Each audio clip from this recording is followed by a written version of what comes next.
Definitely interesting. Okay. I think it was. And there was, sorry. It's okay. It's okay.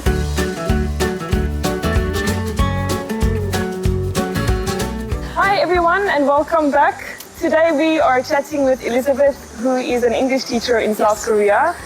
She is now in her second year of working here. Yes. So Elizabeth, can you introduce yourself and tell a bit about how your life experience is here, especially as a mother with 4 children? It's definitely very interesting. I am an English teacher in Ulsan now. I did used to work here in Kimhae. It's definitely been an interesting experience bringing my 4 kids, especially by myself. So I'm a single mom here in Korea. That has to work. So some of the stuff that mothers get to do with their kids at their elementary schools during the day, I don't get to do unless I clear it with my boss first, who's usually gracious enough to let me, go if I need to go. So some of my other jobs, you just could not leave. Okay. Their school's been great. Where I'm working is great. Everybody's working with us and I'm working with them. Like, it's kind of a good back and forth. Good energy, good vibes. Yeah. I'm really loving it. Are you working at a Hagwon or a public school? Hagwon. Hagwon, okay. I may eventually, if I can, go into the public school system. Okay. Maybe. Maybe. You're considering it. Considering it. Yeah. Especially because the hours for the academies are so long. Okay. How many hours do you work? I work from 9:30 to 6:30. Oh, okay. That is a lot of hours, especially with 4 kids. Yes. So they're at school all day, and then on Wednesdays and Fridays, the 3 of them have art academy. Okay. The oldest one does art academy in the morning. I'm working on getting him into school. We were homeschooling for a bit, so even that's been a lot to do. Yeah, yeah. Okay. Trying to find the right programs for him, and everything either costs money or it's just not the right thing. Yeah, yeah. So. Oh, wow. And before this, you told me that Korea has been very good for your children regarding the education system here. Yes. Now, of course, it is a little bit more advanced than what the kids are used to, but yeah, it's been a lot better. The school system that they're in has been helping them out because they are foreigners, they don't speak Korean. They've helped them learn the language. They're still learning it now. They're trying their hardest in school. Now, don't get me wrong, kids are kids, so they have their moments of where they don't want to listen, or unfortunately for the oldest of the triplets, he likes to pull, oh, I can't understand you, or don't you know I'm American, I can't do this. Oh, okay. Those tricks. I think some of the Korean students use Yeah. Oh, I've got some of my Korean students like to speak Korean all the time because, oh, we're Korean people. I go, yes, but you're here. You have to speak English. Or I say, this is my classroom, so it's the American classroom. You have to. You don't get to speak Korean. You have to speak. Yes, yeah, that's true. How is it for your children? Like, are they in an international school or in a school that's mostly Korean? They're in a Korean public school. Korean public school. International school, as much as I'd love to send them, it's also very expensive. Even if I were to get a sibling discount for them, it's still way. Like, I think looking into it one time, an international school was as much as I make in a year. Wow. Just for one. Wow. So you can imagine it's going to be a lot more. Yeah. Unless I manage to work, from what I understand, if I work in an international school. Okay, you get some benefits. Get some benefits and I can get them in there, yeah. How is it for your children, like with Korean students? Like, how are they adjusting to that environment? It has been a tough transition. They have made friends, mostly because some of them want to speak English, but they'll actually hang out with them outside of school. I got them phones. Okay. Since Korean children are all independent here, I'm trying to let them have their independence as well. So I got them all phones to stay in touch with me. Yeah. And they'll go to the park by themselves, they'll walk to art academy by themselves. And since my work is close to their art academy, they're like, oh, Mom, we're done. And then they'll just come wait on me and we'll walk home together. Yeah. And how is it if you compare it to America? The environment in Korea, like the safety, even safety at schools? If I were to do the same things here in America that I'm doing here, I wouldn't have my children anymore. Because of the system, the government system we have there, we don't get to let our kids have independence. They can have a little bit of independence, like stay home by themselves, but it has to be a certain age. And it's more like 12, I think. for most kids. Of course, also depending on the maturity level. Yeah. But there would be no way I could let them walk to school by themselves or go to the park by themselves. I'd be considered an unfit mom if I did that. Here, it's just amazing to see even 6-year-olds walking to school by themselves sometimes. Not all the time. I do see a lot of moms out there, dads taking their kids to school. Even for my academy, parents always bring it, but yeah, in America, you can't do that. And are there any other benefits you would say that makes it better here for them? The people have been very nice, so they get a lot more friendlier people to be around.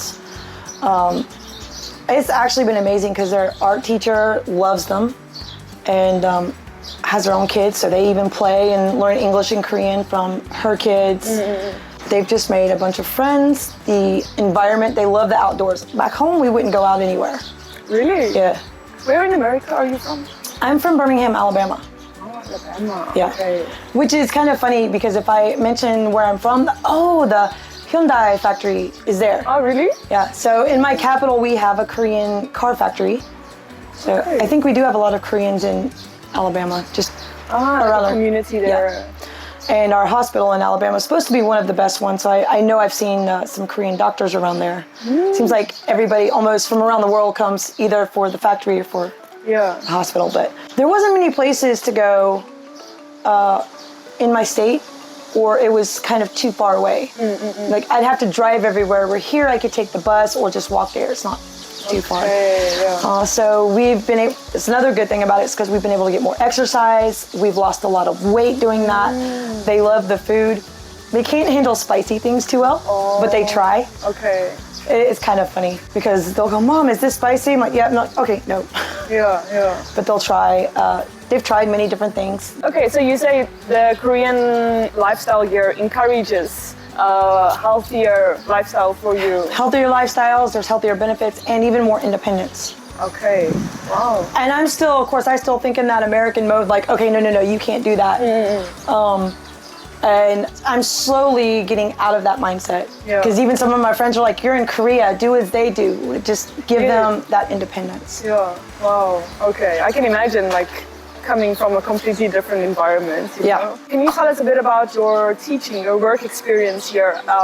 Did you teach before in America? No. Not? What did you do in America? Actually, I was pretty much kind of a stay-at-home mom and part-time worker. I delivered newspapers to residents at home. Okay. So I came to Korea my first time in 2019 and worked for an academy here. Absolutely loved it. Loved the director, loved the teachers that I worked with. But then, of course, COVID happened. I had to go back home and got stuck there. And came back in 2022, worked for the same director, same academy. It was pretty good. Yeah. But then I moved on to a better area, more helpful area. Okay. And how is your experience in that, with working with Korean co-teachers, if you have, and other foreigners? Oh, I love my Korean co-teachers. Okay. They were great. They're very helpful, and we pretty much had I considered everybody I worked with family, which is somewhat unusual for me. Like, I don't always let a lot of people in, just based on past experiences that I've had in my life. So when I worked for this company, like the director and his wife, I considered family. Even the time I was gone, I wanted to stay in touch. So I knew their birthdays. I knew when they got married, because they got married shortly after we got here, and I would send gifts. Yeah. Even for Chuseok, I found an app online that would allow me to send gifts here to Korea, so I did that. Yeah. And it was great. I really thought everyone was like family, and I hated when I had to leave, but sometimes things happen and you have to move on. It sounds like a very positive experience. Yes. Yeah. I think you're very fortunate because there's a lot of people that don't have that positive experience. Yeah, and I won't say the name of the company, but I actually work for a company that really many teachers don't have positive experiences with. Yeah. And mine was great. So I also think it depends on the person too. Because even the academy that I'm working for now, I was having somebody, run, don't go work there. It's like the worst place to work for.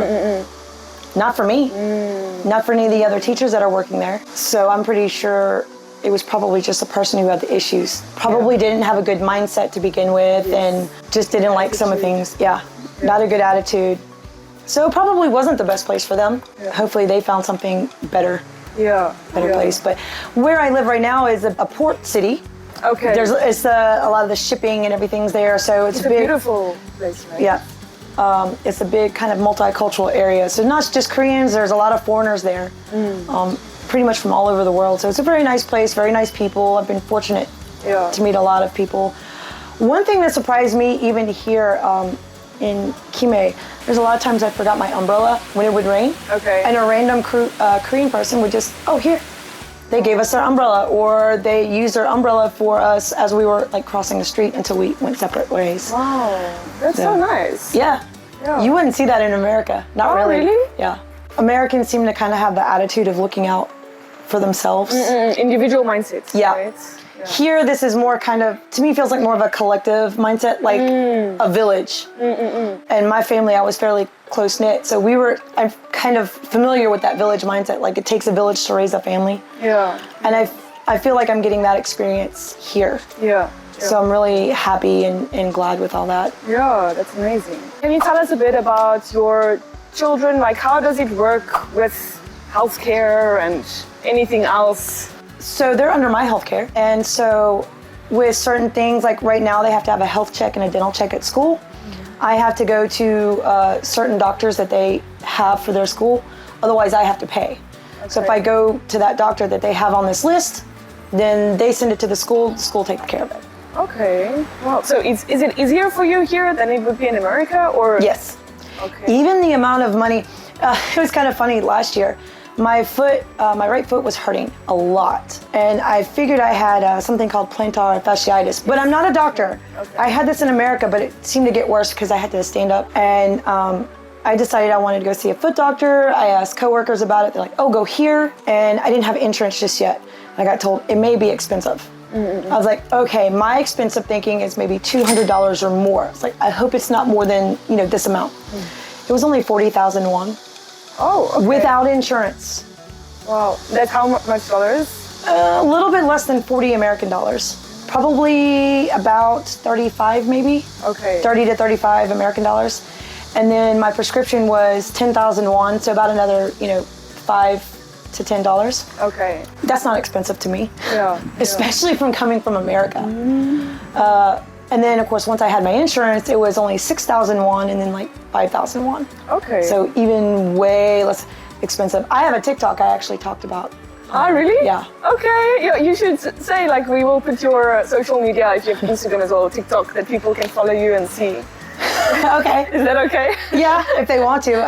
I feel like I'm kind of a boring person as it is. Ah, well, people want to know more, especially maybe there are other people with children that are thinking of coming, but I think it sounds so challenging beforehand, right? It is. I was worried about it, especially because of my oldest with his ADHD and autism, but it's been working pretty well. We're working on getting him into school because, again, I homeschooled him for some of the things that I was worried about. And then their school actually helped diagnose them with ADHD, and it sounds like ADHD is kind of a common thing here.